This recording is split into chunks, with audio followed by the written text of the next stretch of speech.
The Newsday continues here on One News Now. I'm Pauline Verzosa. President Bongbong Marcos has ordered the armed forces of the Philippines to de-escalate the tension in the West Philippine Sea. AFP Chief of Staff Romeo Bronner said the president appreciated the Filipino soldiers' commitment to defend our exclusive economic zone while refraining from fighting back against China. However, Bronner said they will not let China bully them again in their next resupply mission.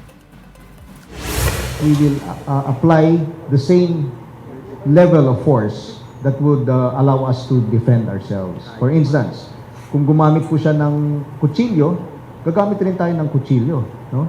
Hindi po yung lalabis. Nung sinabi kong lalaban tayo, ang ibig ko sabihin po doon ay hindi natin haayaan na basta na lang ibuli tayo ng ganon.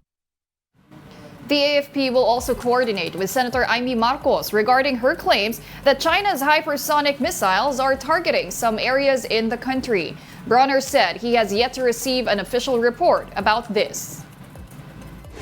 Ako po mismo hindi ko nakita yung sinasabing report na yan or even the locations of these 25 targets. Maritime law expert Jay Batongbakal says China may be legally obliged to pay for the damages from the June 17 encounter in Ayungun. Here's an excerpt from his interview on The Big Story. How much of a legal basis do you think this would have? Well, the Philippines has very solid legal basis to claim compensation because really China, what China did violates international law in so many different ways. So that country is therefore internationally responsible or liable for its actions. First, by doing so, it violated the sovereign immunity of the vessel. It is, after all, a Philippine Navy ship. Still, no matter how small it is, it has that sovereign immunity and is considered to be part of the country. It represents the country, essentially.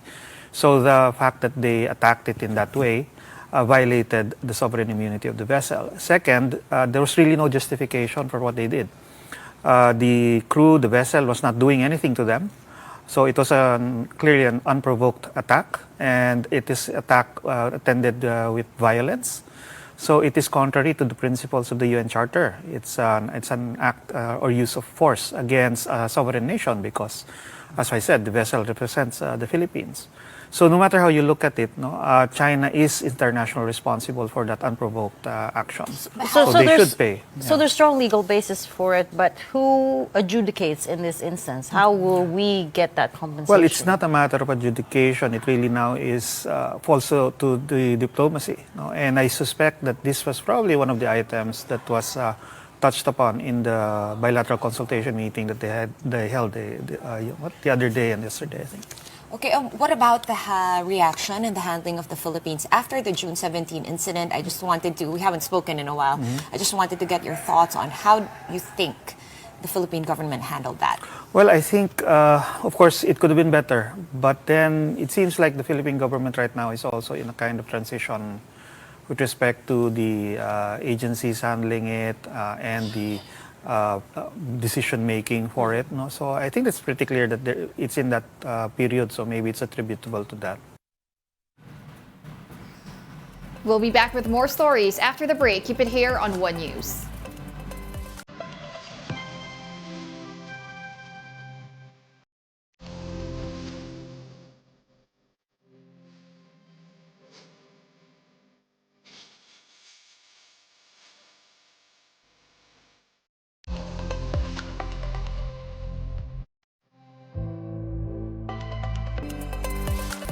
You're still watching One News Now. I'm Pauline Verzosa.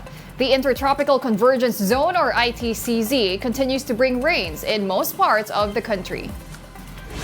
Scattered rains are expected over Metro Manila, Calabarzon, Mimaropa, Bicol Region, Visayas, and Zamboanga Peninsula. The rest of Mindanao may expect isolated rains. The easterlies, meanwhile, may trigger scattered rains over Aurora and Quezon and isolated rains over Cagayan Valley and the rest of Central Luzon. The rest of Luzon may also experience rains due to localized thunderstorms. The health department is expecting that a new dengue vaccine will get the green light within the year. The Food and Drug Administration, or FDA, is still assessing the requirements submitted for the approval of the dengue vaccine Dengue. The vaccine is made by the Japan-based Takeda Pharmaceuticals, and it is currently used in 20 countries. Vaccine experts are urging the government to grant permit to the Dengue vaccine amid the rise of dengue cases during the rainy season. As a vaccine investigator, I will assure you that the safety of the Dengue, we've been doing it for 8 years now, since 2016.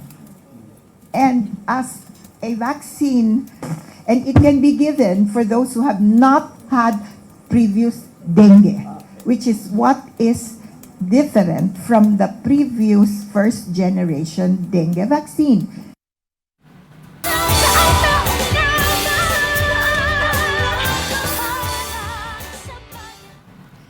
The training for the 2024 Paris Olympics is getting more intense as the Games is coming near.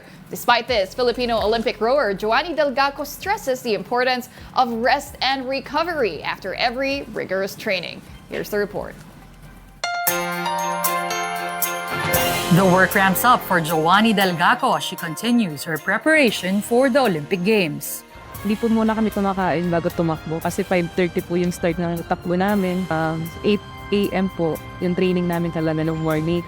Tapos yun po, may program na binibigay sa akin yung coach ko. Yun po, sinusunod ko po siya. Bago po ako matulog, pumupunta muna ako sa PT para magpa-stretch ng katawan. Coach, bakit importante yung morning and afternoon na ensayo? Kasi ang tuloy naman natin, nagkakaan na yung skills at saka yung strength, muscle endurance. So kailangan ko perfect release skills. But despite her packed schedule, Coach Ed Mirina says they both understand the significance of proper rest. Kailangan talaga may rest. Kailangan pagkatakain ng tangkal yan, tutulog muna. Para sa akin, sobrang importante talaga yung recovery ng katawan. Kasi kung wala kang recovery ng katawan, hindi ka makaka-perform na maayos eh. Malaking pagkakaiba siya eh. Pag naka-recover ka ng maayos, maganda yung performance. Now this is a reminder that even if you're competing at the highest level, the rest is just as important as the work. From Metz, France, Denise Tan.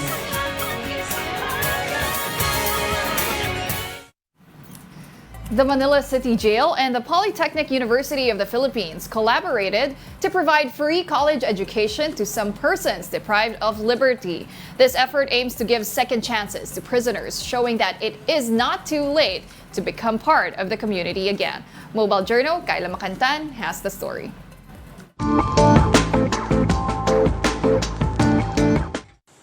Pagdating sa edukasyon, walang timeline kung kailan dapat matapos. Kaya naman ang mga preso na hindi graduate o nakatungtong man lang sa kolehiyo, mabibigyan ng chance na makapag-aral sa loob ng kulungan. Tuloy na ang pagkakataong makapag-aral ang mga persons deprived of liberty sa Manila City Jail male dormitory. Kaagapay ang Polytechnic University of the Philippines, inilunsad ng Manila City Jail ang tertiary education program para sa mga bilanggo. Goal po natin is matulungan po sila na makapagtapos ng pag-aaral para po sa pagbabago rin po nila. Kasi usually, pabalik-balik sila dahil nga po yun, kulang sila sa mga pinag-aralan. Sila agad makahanap ng trabaho sa labas. Blended learning system ang gagawin. Ibig sabihin, may mga araw na papasok mismo sa jail ang guro at may mga araw din na virtual at sa TV monitor lang ang discussion. Wala nang babayaran na tuition. Maging ang mga gamit pang eskwela na kakailanganin, libre. 4 na kurso ang i-offer ng PUP na pwedeng pagpilian ng mga PDL. Yan ay ang Bachelor in Public Administration, BS Business Administration Major in Marketing Management, BSBA in Human Resource Management, at BS in Entrepreneurship. September ngayong taon nakatakdang magsimula ang klase. Sa huling datos, may 55 PDL enrollees na para sa darating na pasukan. Hiling ng management, matapos at mapakinabangan ng PDLs ang kursong mapipili para sa mas ikabubuti ng kanilang buhay paglabas. Nagkakaroon lang kasi ng notion na dahil nakulong is masama na, hindi na pwedeng pagkatiwalaan. Bigyan po natin sila ng chance na magbago. Tulungan po natin silang tumayo muli. Kailangan lang po nating pagkatiwalaan po sila ulit para din po sa pamilya nila. Mobile Journal, Kayla Makantan, hatid ang mukha ng balita. And those are the top stories of the hour this Friday. I'm Pauline Verzosa. We are One News.